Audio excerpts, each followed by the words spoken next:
A lot of you have been wondering if the A's are a serious franchise. Maybe, maybe not. I don't think I'm personally in a position to weigh in on that, but I can tell you one thing. We're a serious podcast, and it's time to get serious about the A's.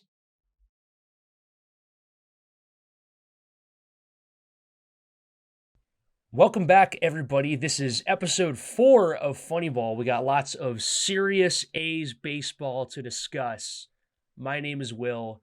Trevor, what kind of baseball have the A's been playing?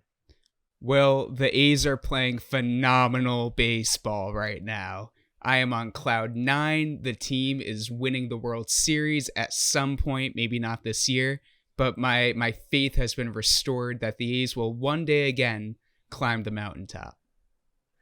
So just to recap, in the last few games, since the start of the Detroit Tigers series, the A's have taken 4 of the last 6, including winning 2 of 3 against the Texas Rangers, as in the current world champions of baseball, Texas Rangers. And That's as right. of this recording, they are currently squaring off in Game 1 against the Washington Nationals at home for 3 games, which will then be followed by a 3-game home series against the St. Louis Cardinals. And Will, 3-1 since the last record day.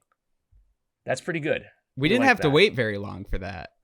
We didn't. And you know, in an A's season, and that could be kind of mired in monotony and losing, this may be as good as it gets. Maybe. But we'll take it. We will take it. And you know what? Sure. I'm not gonna try to call one thing one way or the other, but I am just riveting. Riveting? I'm just You can say whatever you want. Man. I mean, man. Yeah. I'm making up verbs and feelings I don't even know. I can't even describe yet, and I'm using other words to describe them because this is so unheard of. Yeah. I'm riveting right now, man. You're riveting. I'm riveting, and you know what? Shout out. I just want to give a quick shout out to Russia for blocking episode 3 of Funnyball. We managed to actually get blocked on YouTube because apparently using a Sergei Rachmaninoff piano concerto on YouTube will get you blocked in Russia. I actually looked this up. The reason that we got blocked was, so back in 1931, Rachmaninoff, I guess he had already moved to New York and he was composing music and whatnot. And he wrote an open letter to the New York Times criticizing the Soviet Union. And I guess they, sort of effectively gave him a lifetime, I guess even past lifetime ban, even though it surpassed both the deaths of Rachmaninoff and the Soviet Union. Apparently putting one of his piano concertos in your Oakland A's podcast will still get you banned in Russia. If you're an American and you're a patriot and you classify yourself as one or the other, or likely both, become a Funnyball listener, and you'll just kind of keep on feeding into that side of yourself. I mean, we are kind of America's podcast now, I think. I think so. I think 4 episodes in, I'm feeling pretty good about our status as America's podcast. I think so. And I just have to fill the listeners in right now. My ring light has not been working for a good hour now. And every socket I plug it into, it continues to short out that socket. I got kind of electrocuted one time here, which I forgot about as I was trying to fix it again. So if I'm not quite as bright as I should be, just know that I kind of almost died trying to make myself brighter for you guys. And if you're just listening on the audio, then just disregard everything I just said. Yeah, but we'd rather have a good podcast and a lengthy podcast than an electrocuted co-host. Boom. There we go. Back in action. Just like the A's. Yeah, for another 10 minutes until it shorts again. But anyway, yeah, just like the A's. There we go. Back. Just like the A's, exactly. Yeah. Will, do you want to get into the bullpen a little bit? I feel like we have not touched a whole lot on the bullpen in the past couple episodes, and it's just it's now almost an elephant in the room. Yeah, but in a cool kind of, we got an elephant in the room, I think in that sort of way we could talk about the bullpen. I never understood why people's like first reaction about an elephant being in the room is like that we need to talk about the elephant. I would have like 4 emotions before wanting to talk about the elephant. I'd be a little scared. I'd be interested. I would. Yeah. So I mean, the elephant in the room. It's shock. Exactly. Which I think also describes all our emotions, starting the year with the A's bullpen. I personally have, and this can go on record, I personally have never said anything bad about the A's bullpen, both on and off the books. Have you said anything at all? All right, cool. So you want to talk about someone in the bullpen? Let's talk about someone. Let's start with truly the elephant in the room, Austin Adams, because I feel bad. We have not talked a lot of Austin Adams, but he's been electric so far. I mean, just the numbers look good. 6 Ks on 4 in the 3rd innings pitched, and whip at .46. He's just been locked down, really dependable every time he's in the game. And every time he's striking someone out, he's doing some sort of celebration on the mound, which is a very ballsy move to be doing in the Coliseum of all places right now, celebrating with some little knife, putting in the sacket. But anyway, Austin Adams has been great, and he definitely deserves some recognition. And if we didn't have a kid that threw 104 as our closer right now, he would definitely be closing up games. Yeah, well, I think it's awesome that he's been, he's seen time kind of all over the rotation as the first reliever, all the way to the closer, even though that was just in one game. But, I know we had talked about Austin Adams as just somebody who got unexpectedly traded to the A's. But you know what? It's better than being on the New York Mets. Was he traded from the Mets? I think he was traded from the Mets. Yeah, he's bounced around, though, in general. I know last season he was with Arizona. He was injured for a lot of last year, so it's good to see him kind of find his groove and get healthy this year and just absolutely deal in funky slot motion. It's just fun to watch. I mentioned the celebrations, but he's just got a funky arm angle, getting strikeouts, which he hasn't always been a guy getting a ton of strikeouts, sometimes more of a pitch to contact guy. So he's been as good as you could have ever hoped for Austin Adams to be. And I'm interested to see if it kind of continues like this, or if it's just kind of some guys play really well and above their means sometimes, and then the opposite sometimes happens. So really hoping this can stick a little bit.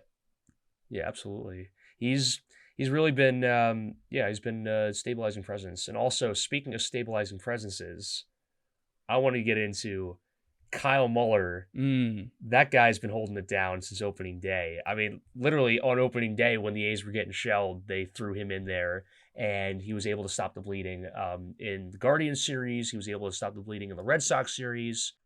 I know you and I think we've kicked around the idea that, he could even find himself in some spot start duty at some point if he keeps this up. Yeah, absolutely. Well, I mean, he's a starter by trade, so it's the first step to kind of getting back into a rotation, is pitching really well in long relief. And yeah, just, again, looking good, kind of looking like his normal self. The pitch mix is pretty similar to previous years too, but results are there. And he's truly a pitch to contact guy too, which working long relief out of the bullpen and in a lot of spots that he might continue to get going forward. It's really It's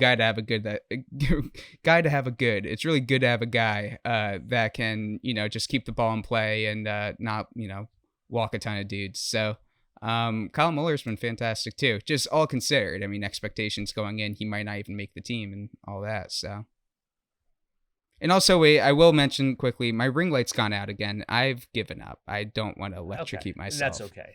That's not worth it. I have to admit defeat sometimes. I have to apologize to the watchers. And again, listeners, just imagine that I have the light on. Yeah, but not in your spirit. Well, get well soon to Trevor's ring light, or maybe just get an entirely new ring light. Exactly. But yeah, Kyle Muller's a good guy to have, and he's a guy who's got the goods. He's top 7% in the league with his weighted on base average, and he's just been soaking up innings. The dude's just he's just been steady. It's been cool.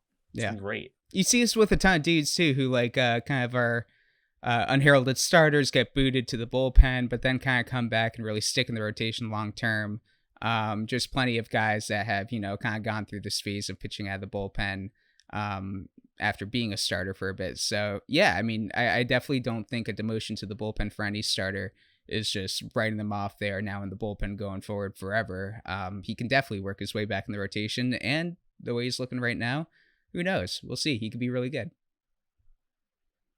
But I think, if you're just talking purely eye test, I think the most exciting guy that we've seen out there is, which should be an obvious choice at this point, Mason Miller. Yeah, I thought I knew where you were going with that. Yeah, no, Mason Miller's just been absolutely so fun to watch as the A's closer after getting, he had a rough first performance against the Guardians, but he's really been mopping it up since then. I mean, he absolutely showed out in 2 of the Rangers games, both in high leverage situations with back-to-back strikeouts to finish out a game. Notably, in the 3rd game of that series, he struck out Marcus Semien and Corey Seager back-to-back in the bottom of the 9th. Woo. That's pretty sick. Pretty good. Yeah. And I haven't even gotten to his velocity yet. I'll save that for you. But yeah, I mean, yeah. I'll just, it's hard to contain myself talking about Mason Miller right now because, I mean, like you mentioned, last 2 appearances against Texas were great. 2 innings, 4 strikeouts, no walks, no hits, no nothing. And blowing 104. Not past guys. Dude hit it for a foul ball, but still 104. And with him, it's funny to me because, like, maybe 70% of his pitches, he's like the nastiest pitcher in all of baseball. If you watch it, he's dotting like all of the outside parts of the plate with 101, 102, consistently 101, 102 sitting there. And that slider / sweeper, whatever he calls it nowadays, nasty as all hell. And it works really well, especially with high fastballs. So it's been really fun to watch. One thing I have noticed that with it being said that maybe 70% of the time he is dotting, he maybe the other 30 or 25 at least percent of the time he's going right over the middle. At least in this early part of the season, it feels like every time he's either missing or just not throwing an unhittable pitch, he's throwing, for his standards, I mean, it's still 102, 103, 104, but still a ball right down the middle. And that 104 mile per hour fastball that people are talking about, like I said, it was fouled off. So, I hope there's nothing too much there, and we can lean more into how many great pitches he's throwing and just how dominant he's been of late. But I'd like to see him stay out of the middle of the zone a bit more moving forward. But again, very small sample size. Yeah, and also, we just really got to make sure that he can stay healthy for a stretch. It's a big because thing. I think he has I think he's got a huge spot in this rotation as the team's closer. I think, you definitely have like a player with an incredible amount of upside right now. Totally. And talk about guys going from the bullpen to the starting rotation. I mean, that's where the goal is for him, even by maybe later this year. If he's not able to get worked up enough, then next year I would not only not be surprised, I'd hope to see him in the rotation if he can stay healthy. But talking of injuries too, I mean, big talking point in the league right now is all the starting pitcher primarily injuries and pitch clock, or if it's just a style of pitching nowadays. People don't know for sure yet. But a guy like Mason Miller, young, throws 104, and it's a smooth delivery, but it's not one of those ultra smooth deliveries that are mechanically 100% perfect. I'm really hoping he can stay healthy and not be one of those guys that pitches 10 games, looks phenomenal, and you get the TJ news, and I can't believe I even just said that, jinxing. But definitely if he can like get through this season pretty healthy with a minor stint or two, that's like the goal. Even if the stats aren't where we want them to be, like just some durability would be cool. Yeah, it would. Sorry, I didn't mean to cut you off there. I was just excited. Man. Hey, I got a lot to say about that guy. I was just so excited to talk about Danny Jimenez. Never thought I'd be saying that out loud. You're the first non-Jimenez family member to say that in the past couple of weeks, man. But he deserves it. I will say, I shouldn't be making too many Danny jokes because he's been just rock solid recently. I'll let you take it away. Yeah, so Danny Jimenez has been getting a good amount of closer reps that haven't been going to Mason Miller. He's gotten some spot reliever duty. He, I believe, picked up his first win at some point along the way. I don't remember off the top of my head which game that was. I won't even say his ERA because I don't want to jinx him. I don't want to like put that out into the air. Too early for relievers. Too early. But it's pretty cool. You should definitely look it up when you get the chance. His walking he's walking people at a Danny Jimenez rate, but I think it's been exciting to see like, another reliever that's been holding it down and not just like getting like, completely owned when he walks out into the plate. Yeah. Or to the mound, not the plate. If a pitcher's walking out to the plate for the A's, we're in truly the dark ages. Yeah, but, it's like the Diamondbacks earlier this year. I think that's probably the only time it's happened. Hopefully no other. Yeah, I guess if you're not counting like Shohei Ohtani, which I guess which he hasn't even pitched, so can't even exactly. He's even DHing this year, and exactly DHing. Anyway, do you have anything you want to add about Danny Jimenez? Not much to say. I mean, like you mentioned, just he's pitching very well, and I think he's just kind of been the best version of himself. I think it's unrealistic to expect Danny Jimenez to come into the year and walk less than 2 batters per 9 innings or something like that, or even anything close to that. But the fact he's going out there getting enough strikeouts, but just not a lot of hits, very few runs, as you noted, and the walks haven't gotten out of hand, And as long as the walks stay to less than around 1 per inning, and the stats look good, then he's over providing probably, if that's the case. And just like a grander note, like the bullpen was the problem, one of the problems. I mean, I should say that, but bullpen was a problem earlier in the year, and now we've got several guys that we feel pretty good about when they go out there, which is pretty rapid and crazy departure from just like a week or two ago. So good stuff. Yeah, no, it's cool that they came in like, back-to-back series against teams that were, off to a pretty solid start. I think, it is April, we need to kind of keep our expectations in check, and we'll kind of, see how we're feeling, come July or August or whatever, or even just like June for that matter. But yeah, it's really cool. And it's just like, it looks like a competent brand of baseball that is being played, which I wasn't sure how many times we thought we were going to be saying that, especially in April. I don't know if I'm stealing any of your thunder here by saying this, but just in case we weren't going to say it otherwise, I think they haven't made an error in like 4 games, maybe 5. I know that like it's like 4 games, and then the game before that they made 1 error. It was Nick Allen. So I'm just, it's crazy. It's like they saw the World Series champions, walk to the field, and they're like, all right, let's lock in for this series. And the Tiger series was great too, as we've noted. So I mean, it's if the past is any indication, this is probably us overachieving as a team, rather than the first week of the season being us underachieving. But either way, it's good to see that the A's can play like this right now. Yeah, I think to take a page out of our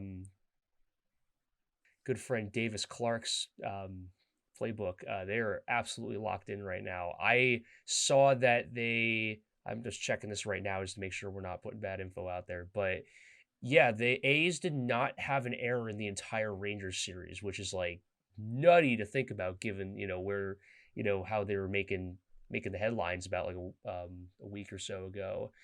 I'm currently checking the Detroit series. They did not have an error in the last game. They did not. Oh no, they did. Yeah, they had right the Nick Allen error, I think, which was in the second game of the Detroit series, and. Let me look at the first game. Oh, they also had an error in that one. Okay. Yeah.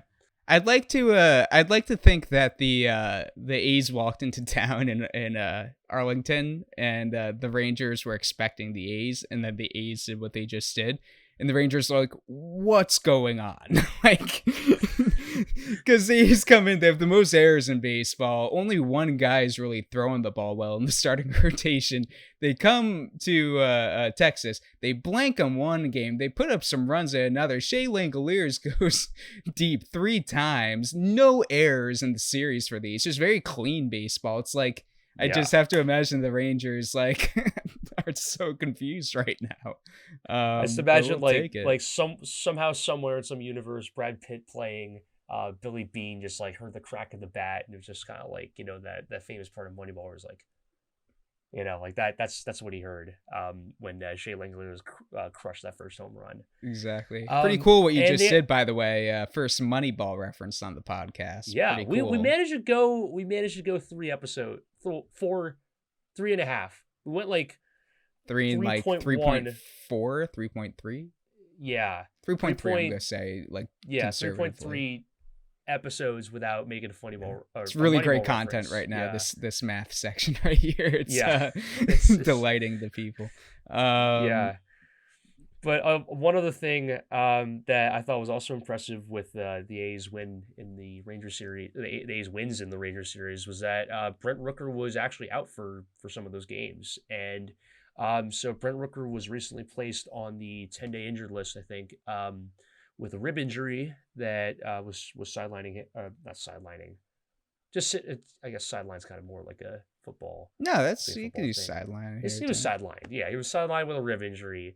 And Max Schumann, the do-it-all utility man for the Las Vegas Aviators, got the call-up. It's a generous description. I got some Max Schumann quick hits for you, in case you're wondering. Schumann and Mike Trout, your do-it-all players. Yeah, you know, that's some IKF slander right there, my guy. Whoa. He does everything. He doesn't do it all. He does everything. If IKF were on the A's, that dude would be like a Hall of Fame. I think we probably would have seen him play like every position at this point. Maybe he definitely would have. Well, actually, he wouldn't have pitched by now because none of the games have gone out of hand. He's actually had to pitch for Toronto. Which is kind of weird to say that the Toronto Blue Jays games have gotten more out of hand pitching wise than the A's. Yeah, IKF is such an Oakland A, or an A, I should say now. That's gonna happen at some point, probably when he's 34. Former Yankee, versatile. No, all that, yeah. And it just feels like I can see him putting up 264 with 6 home runs for the A's at one point, and we'll see. Knock on wood. What do you have on Max? Oh yeah, Max Schumann. So Max Schumann he is a utility guy. He basically plays every position but pitcher and catcher. Had a pretty good walk rate, which is huge if you're in Oakland A. In AAA last season, he slashed 277, 402, 429. So far this season, he has not seen as much success in AAA. He's been slashing 174, 310, and 174. Gross. Yeah. Yuck. Not sure why he got the call up over some of the other guys. Well, just with the injury, it's like you're not going to call up a guy that you're going to give like a real shot to stick because Rooker's coming back pretty soon. So it really is like, hey, let's get a guy who can play a bunch of positions and just be a really good bench piece for a few days. And so I get it on a baseball level. There's plenty of things also on a baseball level that I don't get with the calling up, calling down, the farm system. We don't need to get all into that now, but at least here, like not. For the Rooker injury and like an injury replacement kind of a bust team guy, as they say, like makes sense to me. Yeah. Well, I saw that he's wearing the jersey number 12, which was last worn by Aledmus Diaz. Ace pretty good vibes for I mean that's pretty good jersey vibes for a do-it-all guy getting number 12. It's great. It's a great number. You don't see that kind of given out. So good for that. So we'll throw some jersey number analytics there in for you. Number 1 provider in A's jersey analytics. Yeah, boys. You can't get that anywhere else. This ain't your granddaddy's podcast about the A's. Yeah, exactly. Because your granddaddy's podcast about the A's, that one sucks, and that was when they were still in Philadelphia. Yeah, it's not even accurate anymore, Grandpa. Do you think? And I saw like a tweet or two about this, and like I know it's like just like a meme, and like it's not gonna happen. But could you imagine if the A's actually found themselves like after the stint in Sacramento? What if they actually found themselves back in Philadelphia? 2 teams in Philly. Could you imagine what that would do? No, what would it do? You tell me. I mean, I feel like Philly would almost welcome that with open arms, I think. In that everybody's still probably going to be rooting for the Phillies, but like I think that it would be like really cool. Like we would probably still treat them like, like a second-rate team, but it would be like, it'd be like, if like arena football really made a comeback in Philly or something like that. I think it'd be sick. I know that it was talked about that like maybe they're thinking of putting a team in Pittsburgh or something. I could also be like mistaking that with like NBA. I know there was like talk of a team going to Pittsburgh and then people going like, why do we need like more teams in Pennsylvania? Right. So yeah, maybe. Well, I know there's some Pittsburgh Pirates. Yeah, I don't know. Maybe we just Can you imagine they put 2 teams Harrisburg? in Pittsburgh? Yeah, 2 teams in Pittsburgh. That'd be. You know what's worse than 1 team in Pittsburgh? 2 teams in Pittsburgh. Too many people have been going to Pirates games. They need another team so everyone can enjoy baseball. Yeah. I will say, PNC, I've never been probably the baseball park that I want to go to most. It's almost like cliched at this point how much praise that place gets. So I will say they seem like they have a cool ballpark. And the Pirates are cooking up something. This year they are. Yeah. So far. Yeah. No Skeens yet more so even. than in the past. Yeah. Yeah, exactly. Like Paul Skeens hasn't made his debut. So there's some exciting stuff happening on that side of the state. Yeah. Not much else happening on that side of the state, but sure. Over there that's pretty cool. Yeah. You want to just get into 3 stars, 3 lumps of coal? Let's do it. Oh man. So once again, this is our second time doing 3 stars, 3 lumps of coal. For those of you who are hearing this for the very first time, the way this works is that Trevor and I switch off every week on giving 3 players, situations, or any kind of A's or baseball related thing, a star or a lump of coal. We give it on a rating from 1 to 3, 1 being, all right, yeah, we felt pretty good or like a little bad about this, and 3 being like the most. 3 is like the most they extreme. definitely deserve their flowers, or the most extreme of the 2. And this week I drew stars and Trevor drew lumps of coal. Short end there. Yeah. Especially this, I know, actually, like, which is pretty cool. That's pretty cool that like you actually drew the short end of that. I'm sure you're not, cool. Yeah. I this was a shitty it. series to like have to find like bad stuff in. This was such a series plus couple games. I mean, this was such a fun little stint. But it had to be done. I believe last episode we started with lumps of coal, so I think I'm taking stars to start here. Fair enough. Here, I'll just get into it to start. My first lump of coal, ripping the Band-Aid off. It's going to Ross Stripling. 6 innings, 6 earned runs, 11 hits, 3 walks, 5 strikeouts. Not a good start, but again, like it was by far the worst pitching appearance of any pitcher since we last recorded. And he's only getting 1 lump of coal, and for good reason, in my opinion. For one, I'll get more bad stuff out of the way. 52 pitches out of the strike zone, 45 in. And for a guy that throws like over 90 pitches in 1 appearance and has more balls and strikes, it's not usually a recipe for success, especially a guy who is more of a control pitch to contact guy. So that's not great. But like something crazy, which I think like to anyone watching all the games, it's like going under the radar still probably to most, is that the A's have faced like a million lefty batters this year. And kind of case in point, Stripling's faced 63 lefties this year, and he's faced 16 righties. That's crazy. I think he's had what, 3 starts? Yeah, it's nuts. That's bananas. Yeah. And that's crazy. 25% of baseball players, MLB baseball players, are lefties, and most of those are pitchers because like the being a lefty pitcher is sought after and all of that, as well as lefty batter. But yeah, I would bet a lot of money, couldn't find the stat, but that there are far more lefty pitchers than there are lefty hitters. Or at least at the percentage, there's a bigger percentage of lefty pitchers among pitchers than vice versa. So, that's crazy. And 7 of the Rangers players in their starting lineup, the last game that Stripling pitched, 7 of them were lefties or at least switch hit. And the Red Sox, it was a very similar, you go down their lineup too. And Like, I think it was 4 out of their top 5 are lefties, and of course their top hitters, a lot of lefties, Devers, Yoshida, all that. So he's like really, talk about pulling the short straw. This dude should be facing no more than like 40 or 35% of his hitters being lefties, because of course teams are gonna jam lefties in their lineup when they face Stripling.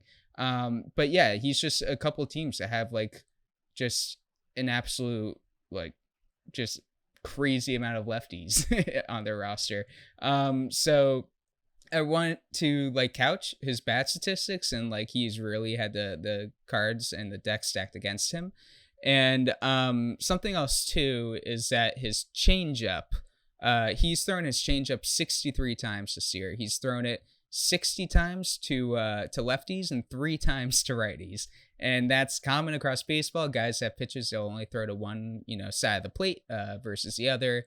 And that's that. Usually like a slider, you're not going to throw it to lefties too much because of the run, and you don't want to hit a guy, or you don't want to hang it, where a righty, it can really go far out of the strike zone, but still be a great pitch, all of that.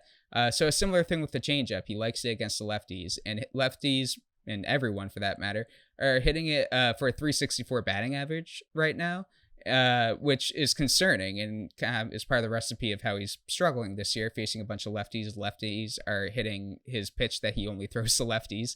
But the expecting batting average of that pitch right now is 251, which is by far the biggest contrast between any of his pitches in their average versus expected batting average.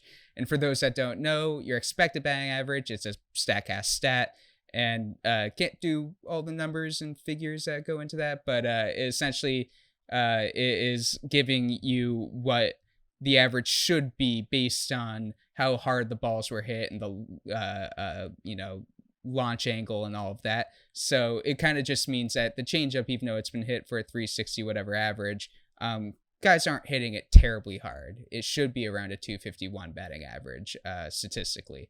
So I do kind of expect a bit of a bounce back for Ross because of that the expected batting average on the pitch he throws to most of lefties, and he's only facing lefties and he's struggling. So I just hope that maybe that evens itself out. Changeup starts being more effective. And one other pitch just of note right now is a slider is being hit for a 353 batting average and a 514 slug, which both of those are, the worst metrics on any of his pitches. And but it was by far his bread and butter pitch in 2022, which is the last full season he played. In the last year, he was pretty good. And for every other year, too, for that matter. But in 2022, 212 opposing batting average and a 248 opposing slug. Guys just couldn't touch the thing. So I'm just hoping maybe the changeup, it's supposed to get a little bit better. The expecting batting average is at a good place. Maybe the changeup starts to kind of return to normal, not get hit as much. And then if the slider can kind of become a money pitch again, there's actually a path for like Stripling, being a pretty consistent guy, and especially going 6 innings in this start, which was a pretty bad start. Yeah, I'm hopeful that maybe a little bit of length, as well as just more quality starts from going forward with those 2 pitches, bouncing back. But yeah, that's how I'm feeling with Ross Stripling. One lump of coal, just because I do believe in the bounce back. Yeah, I think so too. I just feel bad for the guy. He hasn't. I don't think he has. Not that we take pitching wins into a super high regard, but I don't think he's won a game 0-3 since he was with the. Well, he hasn't won a game this season, but I don't think he's won a game since he was with the Toronto Blue Jays. And keep in mind that he was with the San Francisco Giants last year, and I believe he was 0-5. Yikes! I actually did not notice that. Yeah. So he's in a rough stretch. Also, for some of our less baseball savvy friends, expected batting average, and I'm just pulling up the actual definition of it just to like. What's that? Is my mic working? Yeah, I can hear you. Sorry, continue. Yeah, it's okay, no worries. But for some of our less baseball savvy viewers out there, I just pulled up the page about expected batting average. So it's a little bit different. It more measures the likelihood that a batted ball will become a hit. A big thing is that it takes defense out of the equation. It's sort of derived from hit probability, and I guess if you're looking at it from the perspective of the pitcher, it's how many of the throws that they're throwing are expected to be a hit, whether it has like the right, exit velocity, launch angle, all that, to become a hit. It doesn't measure the defense or like the actual end result once it's put into play. But I hope I'm explaining that in an accessible way. But it's I want to just kind of put that out there. Anyway, my 1 star. So my 1 star went to Zach Geloff. It's about time. I think that's more why I gave him 1 star as opposed to 2. He's back. Like, not really. Like he nearly hit the cycle by the end of the Tigers series, going 4 or 5 in a very nice hitting performance. He was definitely helped by being walked, I think, 3 times in that game. But he had a really rocky start at the plate. And, it was nice to see him actually, like, sort of hit at the clip that we were sort of like, I think not even just we, but a lot of people were expecting him to hit at, given how he looked last season. The only guy in this lineup that people probably knew of going into the year. If we're being honest. Exactly. Yeah. I mean, maybe Brent Rooker if you're like really into it, but sorry, Brent Rooker. I think, given that his expectations are relatively higher, I gave him one star, even though that I think he probably had a 2-star worthy performance. I think he just deserved a star in general, because this might be the second time we've mentioned him on the podcast in general, maybe. Yeah, exactly. I don't think we may not have mentioned him since the first episode. Yeah, so just in like who he is and his spot at the top of the lineup and producing a bit more. Yeah, even if he was playing worse, I feel like we had to mention him in a positive context coming up here too. So I'm happy you did this. Unless we had mentioned that he that one of the big errors in that horrendous Monday night game against the Red Sox, where like he missed the pickoff attempt that like went over his head. Oh, we're not allowed to talk about that. We're gonna forget about that one. Okay, cool. With that, do you want to get back to lumps of coal then for 2? Yeah, let's go back into the on that note. Yeah. All right. So Zach Geloff's been great. JD Davis was great. And over the last, since our last record date, maybe 5 days ago, he's 1 for 12 with a walk and 4 strikeouts. And since we last recorded, his OPS has gone down from 961 when he was on top of the world, and we were kind of acting as if that was the case. Now it's at 774, which isn't bad, but considering where it was in a small sample size just a week ago, pretty drastic fall off. And not striking out a ton, obviously, and his at-bats have looked fine. He had a couple 4-pitch at-bats that for the strikeouts, which were pretty ugly at-bats. But the at-bats have generally looked okay. It's just, in a really great stretch of baseball, someone's got to get 2 lumps of coal, and JD Davis is kind of that guy. And kind of more so, too, his outs above average this year for fielding is at -2. It's a StatCast stat, and it's a comprehensive stat. Kind of takes all of your fielding into account, just every metric from range to how fast you're getting to certain balls, to your arm strength, to everything, and it kind of just puts it down into one number. 0 is the average kind of baseline. Anything below is below average. Anything above is above average. He was at a -2 so far this year, which is not great because pretty fast to even move the needle that much from 0, and doing it in a negative way is not great. And but the main reason for that, seemingly kind of taking doing a deeper dive, is that he averaged 88 miles per hour, 88.2 to be more specific, on his throws from third to first last year, and he topped out at 90.3 miles an hour. This year, he's only topped out at 86, so he's topped out at 2 miles per hour less than his average from last year. And again, just from last year. So it's not like stuck out to me watching like, oh, JD Davis's throws are noodle throws or anything like that. But it was just kind of, definitely took me aback a little bit. And even without errors, for his like defensive outlook to be pretty poor, like statistically and with the sabermetrics, and with that being the case with the arm strength, it's just something to keep watching for. If JD Davis, if you don't feel super confident with him over there as time goes on, that would be a departure from who he's been recently, because just as, recently as last year, he was pretty great. And I know an above average defender and every, no matter how you sliced it. So, just with the hitting dropping off and the fielding kind of being consistently not great all year, 2 lumps of coal.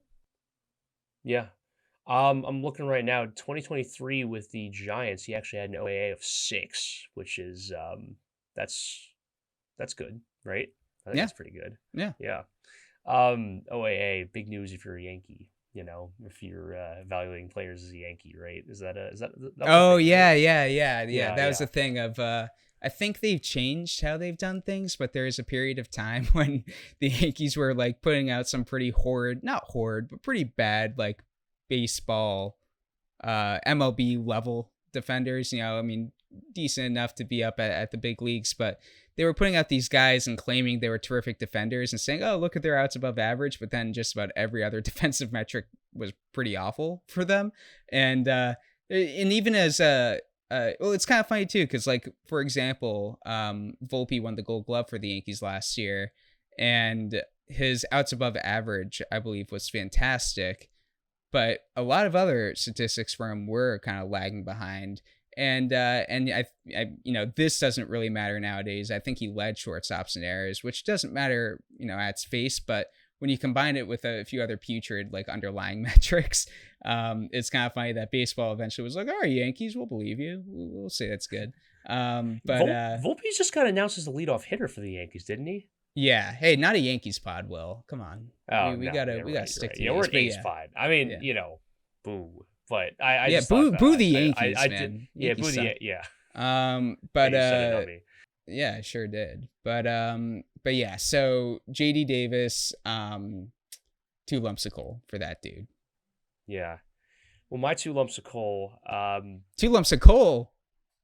Yeah, give out 2 stars. Davis, I guess. But my 2 stars. Thank you. It's been a long day. Would go to Shea Langoliers.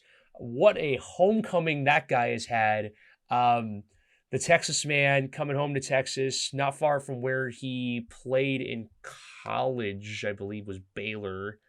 Is that far from? I don't know. Everything's far apart in Texas. I don't know. Yeah, I'm not but it was in like Texas. I know the geography, but it was in Texas. Yeah. Absolutely went yard 3 times. In one of those games, in the first game of that series. Thank you. Including the go-ahead 2-run homer that he crushed in the top of the 9th. Dude, what a way to like recapture the vibes and I guess sort of champion the vibes that we were trying to put out to him in terms of his hitting potential. It is so nice to see that he is merely scratching the surface of what we think his bat is capable of. Fun little factoid, that was the first time an A's catcher has crushed 3 home runs in the same game in 99 years. That's a long time. That's crazy. 1923. Now, that's not as long ago as when they committed, 13 errors in their first 5 games, but it's still a pretty long time ago, and we're going to take that. Yeah. And I think, defensively, Shea Langoliers is still going to be a little bit of Shea Langoliers. I don't think we've seen anything too different than what we've kind of been seeing out of him. He's still been a generally below average blocker. I think you have been a little extra, and I wouldn't say like rosy, but I think you've seen some early signs of improvement in his game, particularly with his framing. Is that right? Totally. Oh my God, my other ring light's going out. It's like blinking now. Yeah, this is a tragedy. This is the whatever catcher hit 3 homers like 99 years ago, just being like, oh, don't forget about me. All of the A's bad juju from the first week just went to me on this podcast. But I will just a ring light. You know who's been really good, unlike my ring lights? I have 2 of them. I had a backup going, and it just stopped working. Is Shea Langoliers behind the plate? That was by far his worst side of his game his entire career, and I'm sure, far before we ever took note of him. And yeah, the blocking was always a really big issue. That hasn't gotten too much better, and the eye test hasn't gotten too much better. But what I will say is that his pitch framing seems to have gotten a lot better. For one, the A's pitchers are just pitching really well this year, and just watching the games, he's a bit more exaggerated with his framing, but he seems to be getting some more calls. The pitching, like I said, has just been great this year. And he was just known to be one of the worst pitch framers in all of baseball last year. So I think that has gotten better. And the only metric I really have to support that is last year, the A's, when Langoliers was catching, got just 14.9, 44, and 19.2% of strike calls in the top quadrant of the strike zone. This year, we're at 40%, 50%, and 42.1%. So just those numbers going up so much, particularly in the two corners of the upper, strike zone. I just like to think that, especially at the top of the zone, Langoliers is just framing the ball much better, and it's helping everyone and absolutely helping his stock as a catcher. So that's good. And like he's always done, he's throwing guys out and is a scary guy to run against. He's 3 for 9 this year, which is a little bit above MLB average, very small sample size one way or the other. But just the arm strength is top 5 as it was last year, and miles per hour on average. And it's just looked better. And something that he was criticized for last year too was just being out of rhythm pretty consistently with the staff and just with all of the pitchers. And just with how much better, I mean, the bullpen and several guys in the bullpen have been great. You've had some starters putting together some really solid outings, and I don't know, can't say for sure. I'd like to think that Shea Langoliers has had a pretty big role in that. Yeah. No, it's been good to see. I know he's somebody that we kind of like we're very excited to talk about going into this season. So I'm over the moon that Shea's been showing out and making us look good. Like when he looks good, we look good. We're a Shea Langoliers, we're pro Shea Langoliers. I sent Shea a text. I was like, Shea, make us look better. He was like, okay. And yeah, he did us a solid. 3 home runs. We appreciate you for that. Exactly. It's a good 2 stars right there. That's it is. That's a good 2 stars. Should we want to give her honorable mention now? Yeah. So my honorable mention for a lump of coal, a guy that could have received a lump of coal, would have made enough sense, but I decided against it, is Tyler Nevin. 2 for 11 since our last record date, and just nothing much of note. Just doesn't help him. I mean, solid enough in the field, no errors. Looks like a average, third baseman and first baseman. But what is he doing here? Love him to death. Great baseball player, Major League Baseball player, has played for several teams, has enough baseball, plate appearances at the highest level. He's a baseball player, not trying to take too much away from him. Just like, what's he doing on this team with Esteury Ruiz at AAA and just everything else going on? That's a very, very loaded question there. That it's more of a rhetorical question that I don't expect you to have the answer to.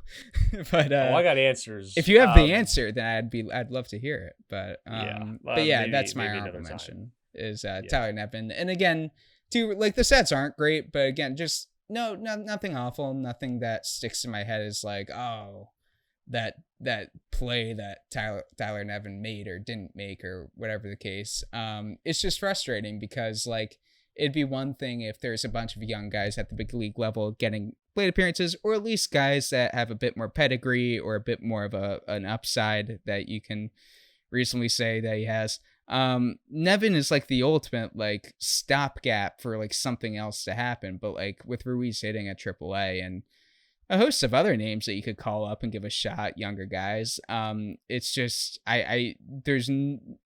love you to death, Tyler Nevin. You're a great baseball player. There's just no reason for him to be on this team, in my opinion, and I'm sure he can't be alone there. And honorable mention, because I almost feel bad for him, because I feel like he's gonna get a lot of hate coming up here. Or at least he's got to get some hate, and he doesn't deserve it. He's just going to get hate for being himself and having something happen to him in his career, being sent to the A's. So that's why I don't want to get on him too much, but yeah, it's just too bad. Every time I see him hit, it's like, what is this doing for us short and long term? Well, I think, and his name's just going to be attached to Esther Ruiz, who actually was my honorable mention for stars. And I've just been taking a look at the last 8 games that he's played at AAA in Vegas, and he's been going off. The dude's been doing really well. He's stolen 6 bags in 8 games. He's gotten on base in over half of his plate appearances. Actually, no. Now with the last game, no, he did not. So actually, I need to correct. Sorry, let me amend that. In his on base percentage is .462. He's actually slashing 344, 462, 594. He's been walked 5 times.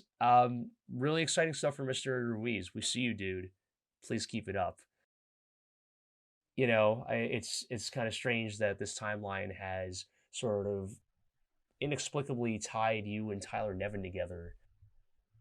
Baseball's all kinds of mystery and goofy things, and this is just one of those many things.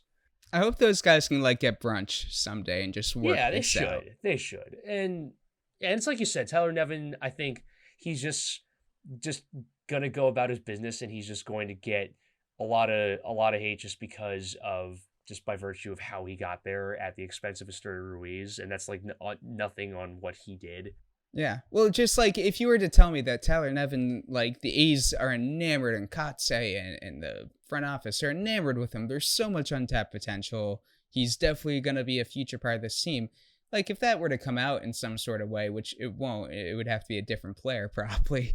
It would be all right, if they really feel a way about this guy. I don't think the A's could tell you with a straight face, Tyler Nevin's going to be part of the, future of the A's. And for that reason, I literally can't give a good reason for him being on this team other than, if they truly thought that Ruiz wasn't ready, which he's got more MLB experience than half the lineup right now. I say facetiously. Yeah, it's too bad. It's too bad for everybody, including Nevin to an extent, but he's getting big league appearances. He's probably not complaining too much.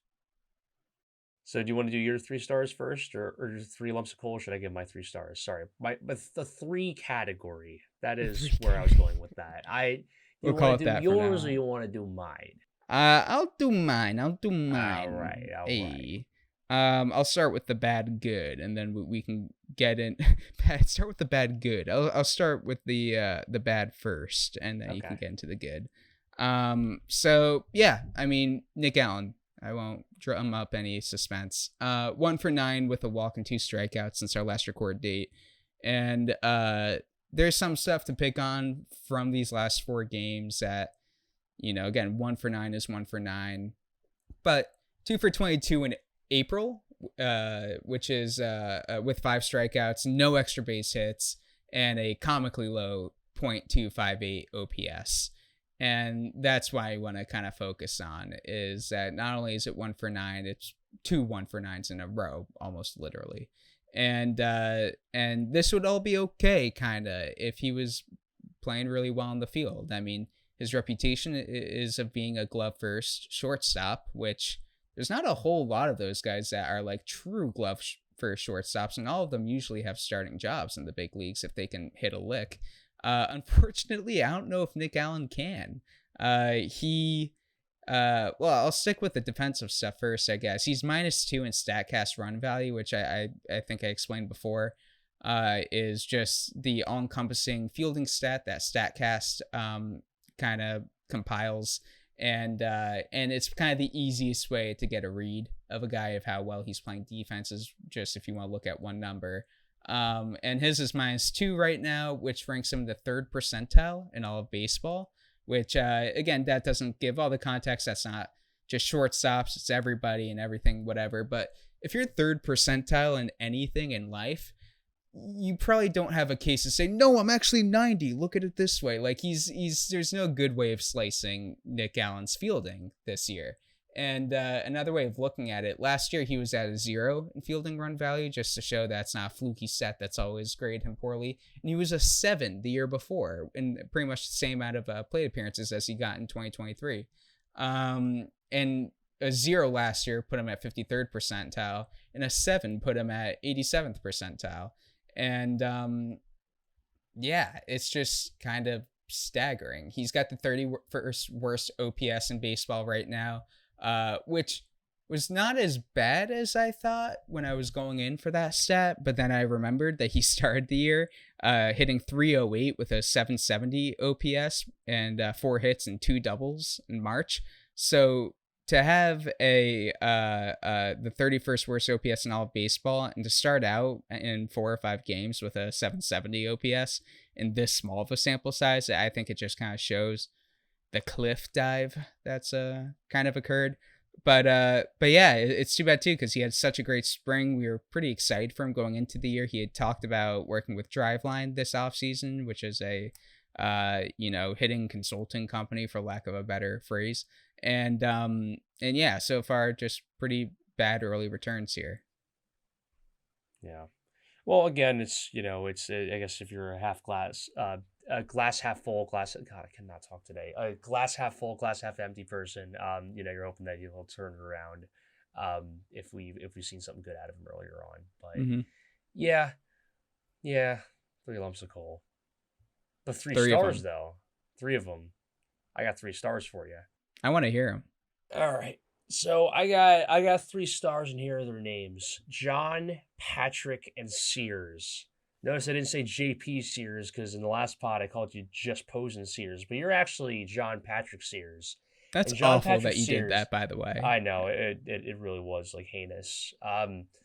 But John Patrick Sears, if you are out there, I want to give you your flowers. You sure as heck earned them. Thank you for watching episode 3, by the way, which definitely proves that you were not in Russia anytime within the last week. Brother, you had 11 swings and misses in the Ranger Series finale. You were carrying a no-hitter and your whole nuts into the 7th inning. That was pretty sick. Never thought I'd be seeing JP Sears working on a no-hitter into the 7th. I mean, he did have a hit. It's okay. We love you anyway. My goodness, dude, you struck out Corey Seager, World Series MVP Corey Seager, 3 times. To do that in a game is nuts. Any way you slice it, great job with that. You're keeping the defending World Series champions hitless until the 6th.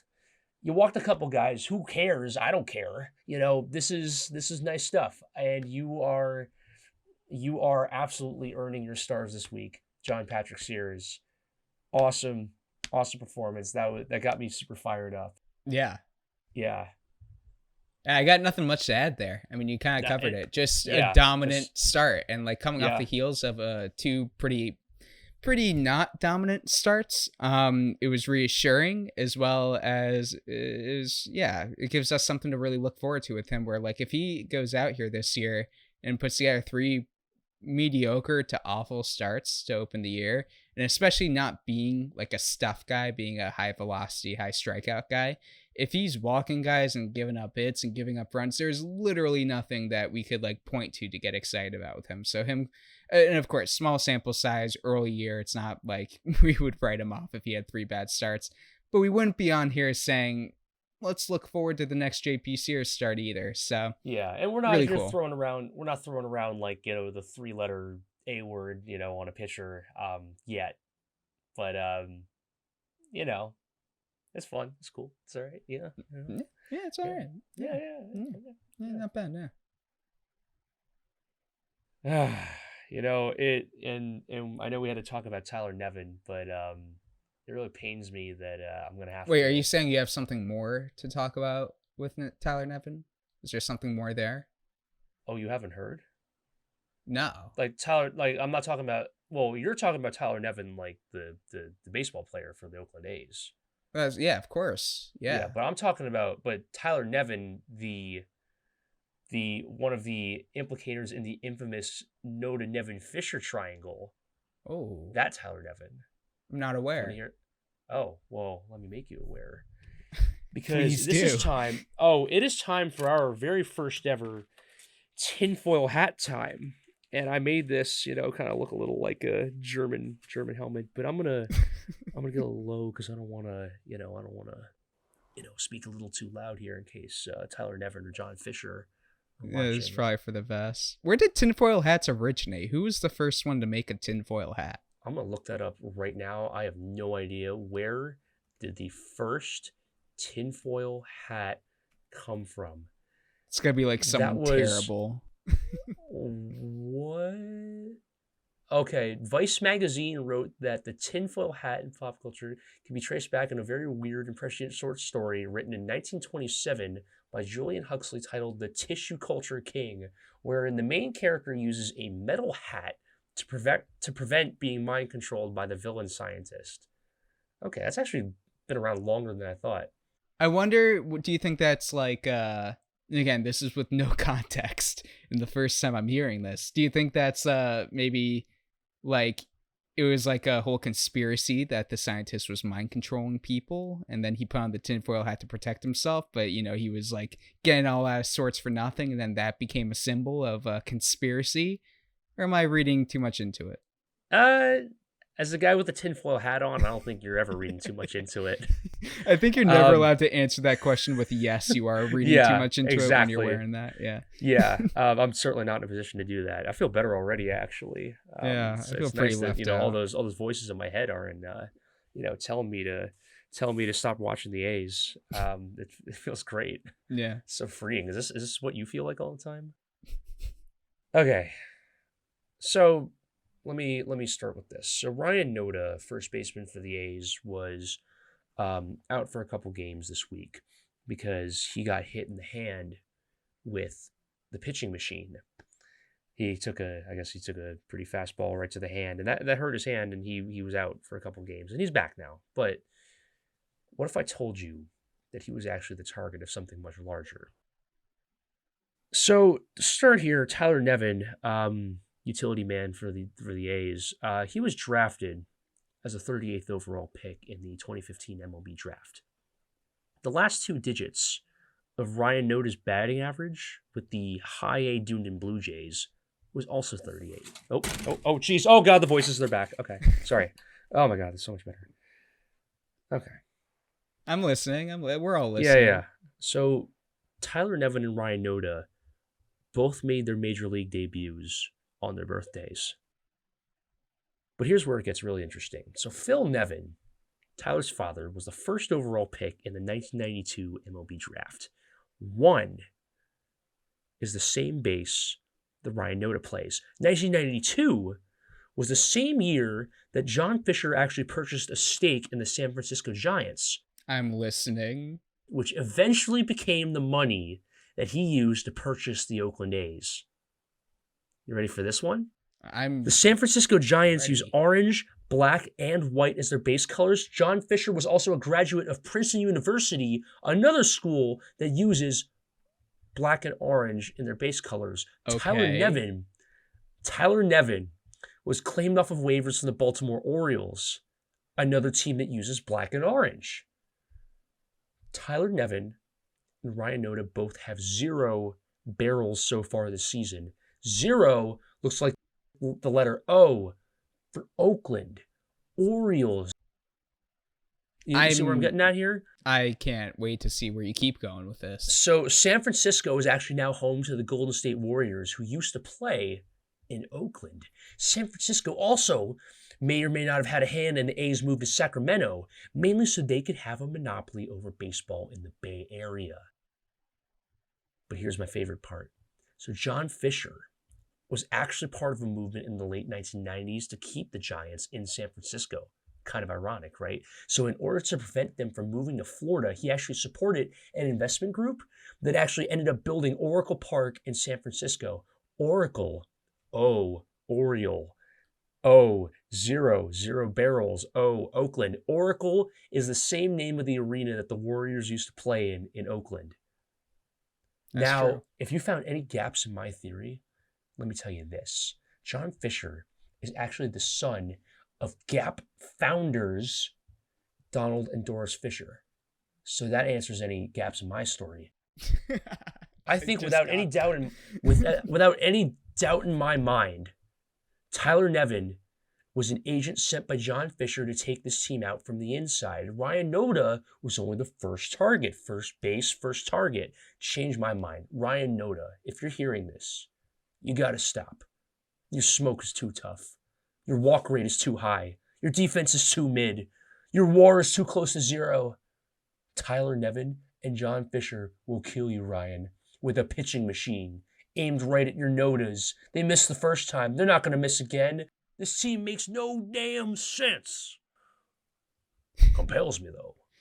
What was that last accent right there? I was doing a really crappy Benoit Blanc from Knives Out. Okay. I mean, I don't think Benoit Blanc was a tinfoil hat guy. Kind of. Just stay on the lookout, Ryan Noda. Okay, I'm gonna take this thing out. Oh God, the voices are back. Okay. Oh, Will's back. Will's back. Woo! Wow, that was weird. That was weird. This weird guy wearing a tinfoil hat kind of busted onto the scene I must here. have missed it. That's crazy. Took the floor for a while. I will say that the theory, it's rock solid. I can't poke any hole with that. Yeah, not even a few. No, I have nothing much to say other than it's just crazy. It's too bad. This must be crazy when you think about it. I'm bummed I missed it. Well, at least he caught it, man. At least we can educate the people. Yeah. Oh, I think some people are gonna have some serious explaining to do following the release of this pod. If we ever get a press pass, I know what our first question is gonna be. Yeah, I think I feel like we're gonna be banned in probably a few more countries before we ever get a press pass. The country of Oakland. Yeah, exactly. So we're kind of from the future. We're telling you that Oakland actually ended up seceding from the state of California as the Greater Oakland Movement in protest of all the sports teams leaving, and they became the Republic of Oakland, and they banned us from having a press pass for the Philadelphia Athletics making their long-awaited return back to Philadelphia. I don't really know where I was going with that. But I think that's a good way to end the pod. I think on that note, this team makes no sense, and neither do we, and that's okay. We make a little sense because we know ball, but we had fun this week, man. It was pretty cool. It was a great week, and I'm hungry for more. Yeah, we do apologize if this was definitely a bit looser than usual, but hell yeah, dude, the A's are playing good baseball, and Benoit Blanc has a theory. He does. Oh, he does. Can't believe that we got to rope him into this. Exactly. It's busy schedule. But anyway, thank you all for listening to the Funnyball podcast. We have so much fun doing this, so we really appreciate anyone that gives their time to follow along with the A's. Will, do you have anything that you want to say before we wrap up here? I just want to say, I think we've officially eclipsed an hour. So if you manage to stick around for this long, you're kind of cool. You're not quite like shareholder in the company yet, cool, but I think you're pretty cool. I didn't know that we had that. I didn't know that we had a level of cool. Oh, you weren't aware. We gave off percentage of the company. That's crazy. I mean, I'm not opposed. Well, I mean, I think we're still trying to figure out our shares in the company. If you DM us on social media a picture of you wearing an Ace Hatter jersey and a pair of sunglasses, looking cool as hell, we might give you some stake in the company. So just I'm going to stand by that. If you've actually listened this far to in the podcast and you're hearing this message, if you do that, which our Instagram is @funnyballpod. If you manage to DM us a picture of all those things, it has to be all those things. Yeah. You are definitely in consideration for a partial share of the company. You're absolutely in consideration to maybe get some stake in this company. And if our metrics are any indication, this is a rocket ship that you're gonna want to get on top on. Directly on the top, right on top of the rocket ship. That's where people go on rockets, obviously. Have you watched cartoons? Yeah, no. Yeah, that makes sense. Well, thank you so much again for tuning in to episode 4. My God. Thank you so much again for tuning in to episode 4. We'll see you in episode 5. Have a great night. Peace.